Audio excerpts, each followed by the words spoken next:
खास दायर की थी रिट पिटीशन।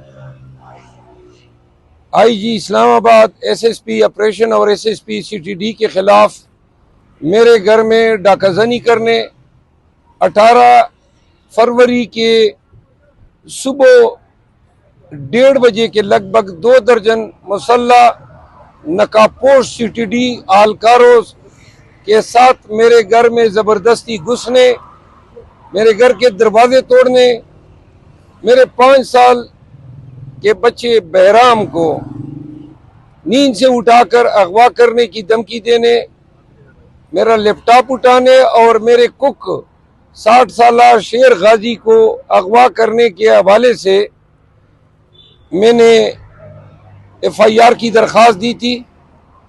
पुलिस ने अपने अफसरान के खिलाफ पर्चा दर्ज नहीं किया, जिस पर मैं हाई कोर्ट आया। आज हाई कोर्ट ने वीडियो भी मुलाहिजा की उस वारदात की। जो जराइम आईजी इस्लामाबाद ने किए हैं उनकी सजा उम्र कैद बनती है। पाकिस्तान के शहरियों और बिलखसूस इस्लामाबाद के फेड जैसे पोस्ट सेक्टर में मैं खुद सुप्रीम कोर्ट का वकील हूँ, मुंतखब एमएनए हूँ, लेकिन जिस दहशतगर्दाना तरीके से पुलिस ने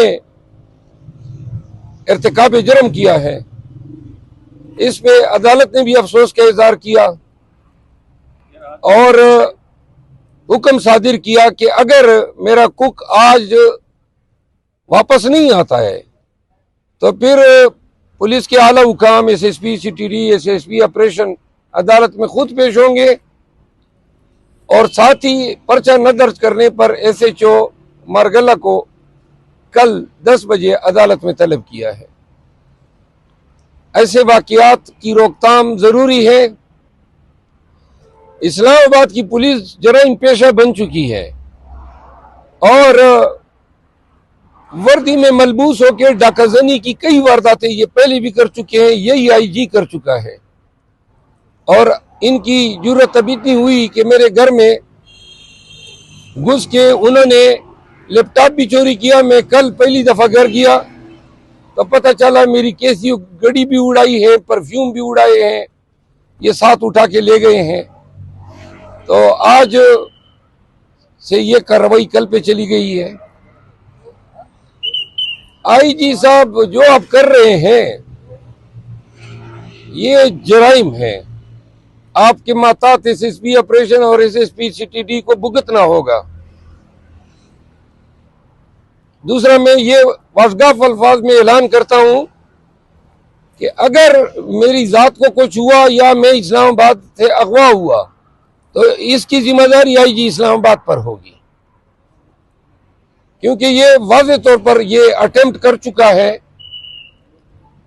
मैं इस मामले को नेशनल असेंबली में भी उठाऊंगा, इस मामले को मंतकी अंजाम तक पहुंचाऊंगा। दूसरा, आज शाहरियार अफरीदी और शानदाना गुलजार के केसेस में तवीनी अदालत की कार्रवाई है। इस तरह इन्होंने पहले चलाया 16 महीने और जो अभी तक चला रहे हैं उनके गमाश्ते केयर टेकर बन के। तो लिहाजा अगर जो नजर आ रहा है सारी जल्दसाजी नताइज में इन चोरों को लाने के लिए की गई है, और अगर ये हुकूमत चला सकते हैं या इनमें अहलियत है तो 6 महीनों में वाज़ेह हो जाएगा। लेकिन इनको इक़्तिदार देने से कबल पाकिस्तानियों को इंतहाई खौफनाक महंगाई से हमकनार भी किया जाएगा। 28 या 30 तारीख तक महंगाई जो है वो पूरी कौम को गिरफ्त में लेने जा रही है। आप क्या समझते हैं कि पार्लियामेंट गए आपका, क्योंकि पहली बार पार्लियामेंट का सफर है, इस हवाले से क्या कहें?